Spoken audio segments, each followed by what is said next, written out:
Değerli aziz Müslümanlar, gördük bu kaç gün önce çok insanlar keflendi. Çünkü Irak'ın muntakabı uttu, tehil oldu kəsil aleme. Çünkü zaferi buldular, kazandılar. Çok şeylerde bakasan, yani dünyada eşidirik, filan mesela uttu filan riyazada, filan uttu filan musabakada, filan uttu filan takassusta, öz takassusunda o sayara aldı, bu para kazandı, bu filan aldı, bu bir ahir. Baktık da insanlar çok keflendiler bir şeye. Ceddelere çıktılar. El-Abnariye çaktılar, keflendiler. Tamam, biz demiyoruz bu keflenmek olmaz, haram, onun üzerine konuşmuyor. İnsan, madem bir şey mubahtı, keflense de içinde günahkar da iyi bir şeydi. Ama onu demek istedim, insan bizde gerçekten bilağın, dünyada her ne kadar utmaqlar varsa, her ne kadar zaferler varsa, hapsi muakkat. Hapsi muakkat. Her ne de utsa, hapsi gidiyor. Ha bundan evvelki utanlar harda kaldı, bundan evvelki muntakab la'ibler harda kaldı, bundan evvelki doktorlar harda kaldı, bundan evvelki profesörler ki uttular, para kazandılar, filan caizan aldılar, harda kaldı, hapsi biter. Dünya hapsi zaval, hapsi gider, biter.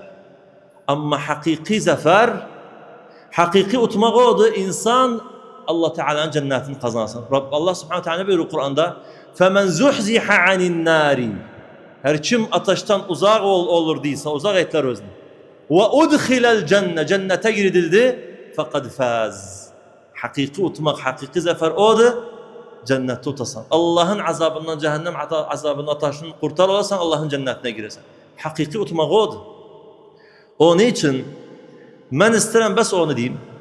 Nece keflendik, topta utmak için, bu utmak da muvakkati bir şeydi, bitecek, zamanla gidecek. Sonunda da nedir kazancımız, nedir bundan? Ve alem hapsi bakı bir kas alacağız. Tamam. Ama ondan daha önemlidir. Biz çalışağın hakiki zafer kazanma, hakiki utmak nedir? Allah'ın cennetine alalım. Cennet için çalışaq. Nece sebbah kalktı qarta. Sebbah kalktı qarta davamımızdan olduk, işimizden olduk, topa baktık. Güzel. Güzel. İnsan var der, ben vatanımı sevdiğim için çok güzel bir şeydi insan vatanını seviyorsun. Ama ondan daha önemli değil, sebbah kalkaq, sebbah namazı kılaq. Cenneti neyden alacağız? Cenneti namazdan alasan, cenneti cemaat namazdan alasan, cenneti xeyratdan alasan, cenneti Kur'an'dan alasan, cenneti orucluktan alasan, cenneti Allah'ın yolunda çalışmaktan alasan.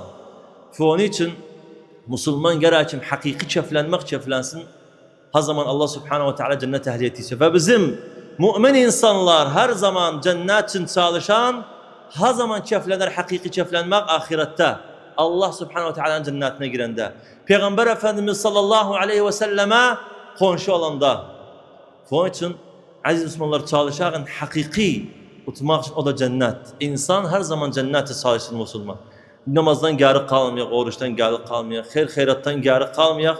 Çünkü hakiki utmak budur aziz Müslümanlar. Allah'ın yolunda çalıştıysa, amel salih yaptıysa, Allah peygamberi taat ettiyse, cenneti bulasın inşallah.